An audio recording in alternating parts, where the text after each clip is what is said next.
Hello बच्चों, welcome to Hindi पाठशाला। आज हम पढ़ेंगे भक्तिन, जिसकी लेखिका है महादेवी वर्मा। तो बच्चों, पहले थोड़ा पाठ के पहले हम कुछ समझ लेते हैं। भक्तिन पाठ में महादेवी वर्मा के घर में एक महिला काम काज करने के लिए आती है, नौकरी मांगने। तो लेखिका उसे नौकरी पर रख लेती हैं। इस कहानी में लेखिका ने लक्ष्मी के जीवन के बारे में परिचय दिया है और उसका जीवन कैसा कठिनाइयों से भरा है, और उन कठिनाइयों से लड़कर भी उसने कभी अपने स्वभाव और संस्कारों से समझौता नहीं किया और औरों को अपने हिसाब से चला सकती है, पर खुद में कोई बदलाव नहीं लाती।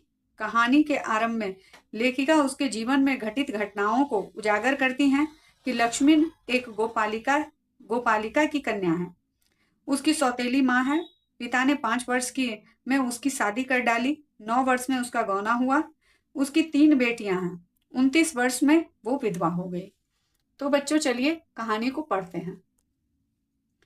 छोटे कद और दुबले शरीर वाली भक्तिन अपने पतले होठों से, कानों में दृढ़ संकल्प और छोटी आंखों में एक विचित्र समझदारी लेकर जिस दिन पहले पहले मेरे पास आ उपस्थित हुई थी, तब से आज तक एक युग का समय बीत चुका है। पर जब कोई जिज्ञासु उससे इस संबंध में प्रश्न कर बैठता है, तब वह पलकों को आधी पुतलियों तक गिराकर और चिंतन की मुद्रा में ठुड्डी ऊपर उठाकर विश्वास भरे कंठ से उत्तर देती है, तुम पचय का बताई, यह 50 बरस से संग रहित है।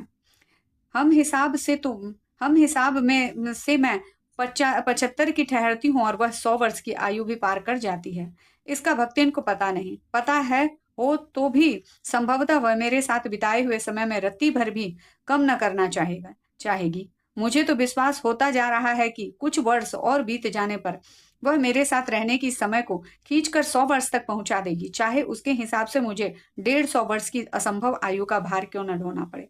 सेवक धर्म में हनुमान जी के से स्पर्धा करने वाली भक्तिन किसी अंजना की पुत्री न होकर एक अनाम धन्या गोपालिका की कन्या है। नाम है लक्ष्मी अर्थात लक्ष्मी, पर जैसे मेरे नाम की विशालता मेरे लिए दुर्वह है, वैसे ही लक्ष्मी की समृद्धि भक्तिन के कपाल की कुचित रेखाओं में नहीं बंध सकी। वैसे तो जीवन में प्राय सभी को अपने अपने नाम का विरोधाभास लेकर जीना पड़ता है, पर भक्तिन बहुत समझदार है, क्योंकि वह अपना समृद्धि सूचक नाम किसी को बताती नहीं। केवल जब नौकरी की खोज में आई थी, तब ईमानदारी का परिचय देने के लिए उसने शेष इतिवृत्ति के साथ यह भी बता दिया, पर इस प्रार्थना के साथ कि मैं कभी नाम का उपयोग न करूं। उपनाम रखने की प्रतिभा होती तो मैं सबसे पहले उसका उपयोग अपने ऊपर करती। इस तथ्य को वह देहातिन क्या जाने। इसी से वह जब मैंने कंठी माला देखकर उसका नया नामकरण किया, तब वह भक्तिन जैसे कवित्वहीन नाम को पाकर भी गदगद हो उठी। भक्तिन के जीवन का इतिवृत्त बिना जाने हुए उसके स्वभाव को पूर्णतः क्या अंशतः समझना भी कठिन होगा। वह ऐतिहासिक झूसी में गांव प्रसिद्ध एक सूरमा की इकलौती बेटी ही नहीं, विमाता की किंवदंती बन जाने वाली ममता की छाया में भी पली है। 5 वर्ष की वय से उसे हड़िया ग्राम में एक संपन्न गोपालक की सबसे छोटी पुत्रवधू बनाकर पिता के शास्त्र से 2 पग आगे रहने की ख्याति कमाई और 9 वर्षीय युवती का गौना देकर विमाता ने बिना मांगे पराया धन लौटाने वाले महाजन का पुण्य लूटा। पिता का उस पर अगाध प्रेम होने के कारण स्वभावतः ईर्ष्यालु और संपत्ति की रक्षा में सतर्क विमाता ने उसे मरणांत तक रोग का समाचार तक भेजा जब वह मृत्यु की सूचना भी बन चुका था। रोने पीटने के अपशगुन से बचने के लिए सास ने भी उसे कुछ न बताया।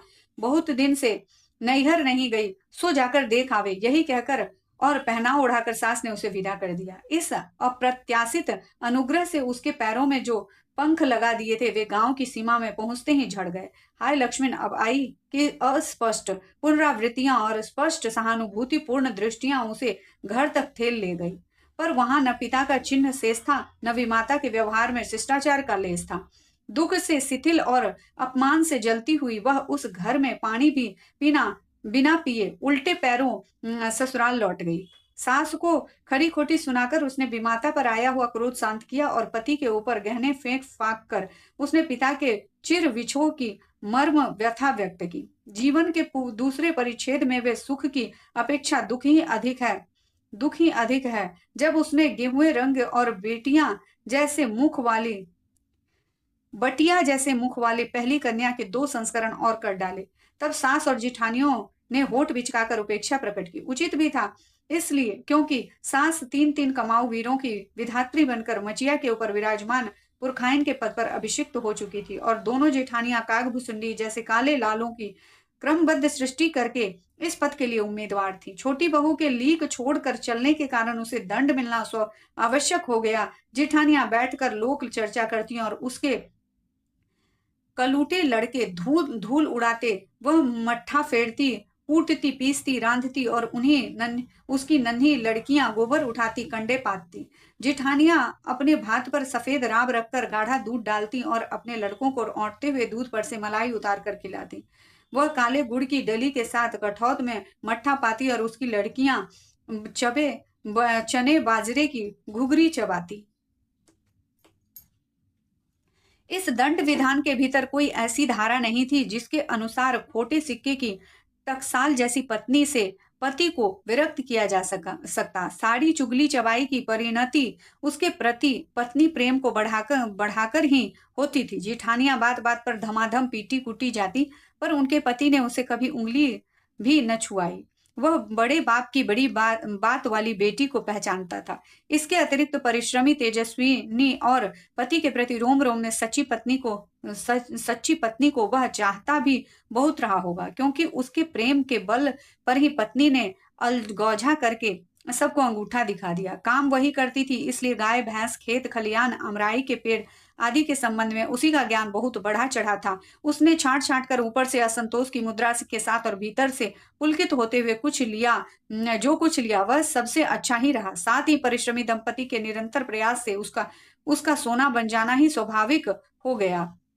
धूमधाम से बड़ी लड़की का विवाह करने के उपरांत पति ने घरौंदे से खेलती हुई 2 कन्याओं और कच्ची गृहस्थी का भार 29 वर्ष की पत्नी पर छोड़कर संसार से विदा ली। जब वह मरा तब उसकी अवस्था 36 वर्ष से कुछ ही अधिक रही होगी, पर पत्नी आज उसे बुढ़ऊ कहकर स्मरण करती है। भक्ति सोचती है कि जब वह बूढ़ी हो गई तब क्या परमात्मा के यहाँ वे भी न बुढ़ाए होंगे, अतः उन्हें बुढ़ऊ न कहना उनका घोर अपमान है। हाँ, तो भक्तिन के हरे भरे खेत, मोटी ताजी गाय भैंस और फलों से लदे पेड़ देखकर जेठ जेठौतों के मुंह में पानी भर आना ही स्वाभाविक था। इन सब की प्राप्ति तो तभी संभव थी जब भैयहू दूसरा घर कर लेती, पर जन्म से खोटी भक्तिन उसके चकमे में आई ही नहीं। उसने क्रोध से पांव पटक पटक कर गांव को कंपायमान करते हुए कहा, हम कुकर बिलाई नहीं हो, हमार मन पुसाई तो हम दूसरा के जायब नाही तो तुम्हार पचे ही छाती पे ओहरा होहरा भूनब और राज करब, समझू रहो। उसने ससुर, अजिया ससुर और जाने कई पीढ़ियों के ससुर गणों की उपार्जित जगह जमीन में से सुई की नोक बराबर भी देने की उदारता नहीं दिखाई। इसके अतिरिक्त गुरु से कान फुकवा, कंठी बांध और पति के नाम पर घी से चिकने केसों को समर्पित कर अपने कभी न टलने की घोषणा कर दी। भविष्य में भी संपत्ति सुरक्षित रखने के लिए उसने छोटी लड़कियों के साथ हाथ पीले कर उन्हें ससुराल पहुंचाया और पति के चुने हुए बड़े दामाद को घर जमाई बनाकर रखा। इस प्रकार उसके जीवन का तीसरा परिच्छेद आरंभ हुआ। भक्तिन का दुर्भाग्य भी उससे कम हठी नहीं था। इसी से किशोरी से युवती होते ही बड़ी लड़की भी विधवा हो गई। भैयहू के पार न पा सकने वाले जेठों और काकी को परास्त करने के लिए कटिबद्ध जेठौतों ने आशा की एक किरण देख पाई। विधवा बहन के गठबंधन के लिए बड़ा जेठौत अपने तीतर लड़ाने वाले साले को बुला लाया, क्योंकि उसका हो जाने पर सब कुछ उन्हीं के अधिकार में रहता। भक्तिन की लड़की भी माँ से कम समझदार नहीं थी, इसी से उसने वर को नापसंद कर दिया। बाहर के बहनोई का आना चचेरे भाइयों के लिए सुविधाजनक नहीं था, अतः यह प्रस्ताव जहां का तहां रह गया। तब वे दोनों माँ बेटी खूब मन लगाकर अपनी संपत्ति की देखभाल करने लगी और मान न मान मैं तेरा मेहमान की कहावत चरितार्थ करने वाले वर के समर्थक उसे किसी न किसी प्रकार पति की पदवी पर अभिषिक्त करने का उपाय सोचने लगे। एक दिन मां की अनुपस्थिति में वर महाशय ने बेटी के कोठरी में घुसकर भीतर से द्वार बंद कर लिया और उसके समर्थक गांव वालों को बुलवाने लगे। युवती ने जब इस डकैत वर की मरम्मत कर कुंडी खोली तब पंच बेचारे समस्या में पड़ गए। तीतरबाज युवक कहता था। वह निमंत्रण पाकर भीतर गया और युवती उसके मुंह पर अपनी 5 उंगलियों के उभार से इस निमंत्रण के अक्षर पढ़ने का अनुरोध करती थी। अंत में दूध का दूध पानी का पानी करने के लिए पंचायत बैठी और सबने सिर हिला हिलाकर इस समस्या का मूल कारण कलयुग को स्वीकार किया। अपीलहीन फैसला हुआ कि चाहे उन दोनों में एक सच्चा हो या चाहे दोनों झूठे, पर जब वे इस एक कोठरी में से निकले तब उनका पति पत्नी के रूप में रहना ही कलयुग के दोष का परिमार्जन कर सकता है। अपमानित बालिका ने होंठ चबाकर लहू निकाल लिया और माँ ने आग्नेय नेत्रों से गले पड़े दामाद को देखा। संबंध कुछ सुखकर नहीं हुआ, क्योंकि दामाद अब निश्चिंत होकर तीतर लड़ाता था और बेटी विवश क्रोध से जलती रहती थी। इतने यत्न से संभाले हुए गाय ढोर खेती बाड़ी जब पारिवारिक द्वेष से ऐसे झुलस गए कि लगान अदा करना भी भारी हो गया। सुख से रहने की तो कौन कहे। अंत में एक बार लगान न पहुंचने पर जमींदार ने भक्तिन को बुलाकर दिन भर कड़ी धूप में खड़ा रखा। वह अपमान तो उसकी कर्मठता में सबसे बड़ा कलंक बन गया था। अतः दूसरे ही दिन भक्तिन कमाई के विचार से शहर आ पहुंची। घुटी हुई चांद की मोटी मैली धोती से ढके और मानो सब प्रकार की आहट सुनने के लिए कान कपड़े के बाहर निकालते हुए भक्तिन जब मेरे यहाँ सेवक धर्म में दीक्षित हुई, तब उसके जीवन के चौथे और संभवतः अंतिम परिच्छेद का जो अंत हुआ उसकी इति अभी दूर है। भक्तिन की वेशभूषा में गृहस्थ और वैरागी का सम्मिश्रण देखकर मैंने शंका से प्रश्न किया, क्या तुम खाना बनाना जानती हो? उत्तर में उसने ऊपर के होंठ को सिकोड़ और नीचे के अधर को कुछ बड़ा कर आश्वासन की मुद्रा के साथ कहा, ई कौन बड़ी बात है। रोटी बनाई जानत है, दाल रांध लेते हैं, साग भाजी छौंक सकित हैं, ऊपर और बाकी का रहा। दूसरे दिन तड़के ही सिर पर कई लोटे औंधा कर उसने मेरी धूली धोती जल के छींटे से पवित्र कर पहनी और पूर्व के अंधकार और मेरी दीवार से फूटते हुए सूर्य और पीपल का 2 लोटा जल से अभिनंदन किया। 2 मिनट नाक दबाकर जब करने के उपरांत जब वह कोयले की मोटी रेखा से अपने साम्राज्य की सीमा निश्चित कर चौके में प्रतिष्ठित हुई, तब मैंने समझ लिया कि इस सेवक का साथ टेढ़ी खीर है। अपने भोजन के संबंध में नितांत वीत राग होने पर भी मैं पाक विद्या के लिए परिवार में प्रख्यात हूँ और कोई भी पाक कुशल दूसरे के काम में नुक्ताचीनी बिना किए रह नहीं सकता। पर छत छुए पाक पर प्राण देने वाले व्यक्तियों का बात बात पर भूखा मरना स्मरण हो आया और भक्तिन की शंकाकुल दृष्टि से छिपे हुए निषेध का अनुभव किया।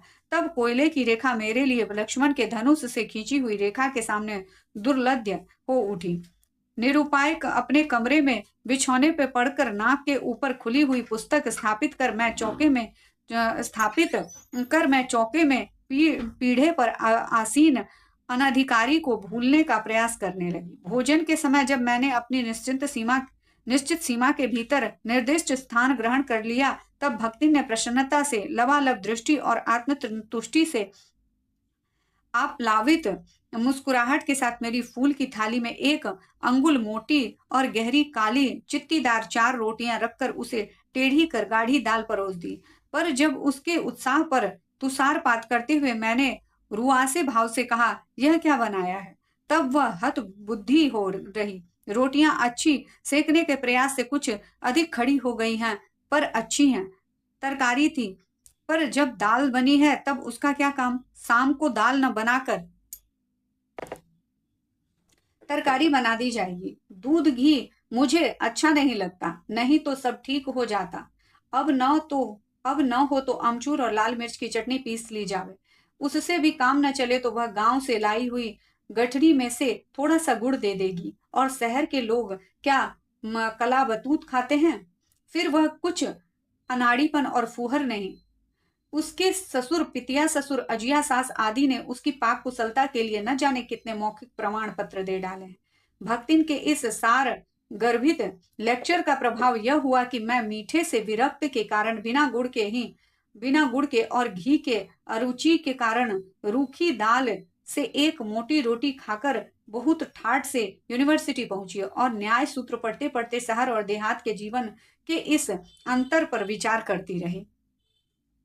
अलग भोजन की व्यवस्था करनी पड़ी थी अपने गिरते हुए स्वास्थ्य और परिवार वालों की चिंता निवारण के लिए, पर प्रबंध ऐसा हो गया कि उपचार का प्रश्न ही खो गया।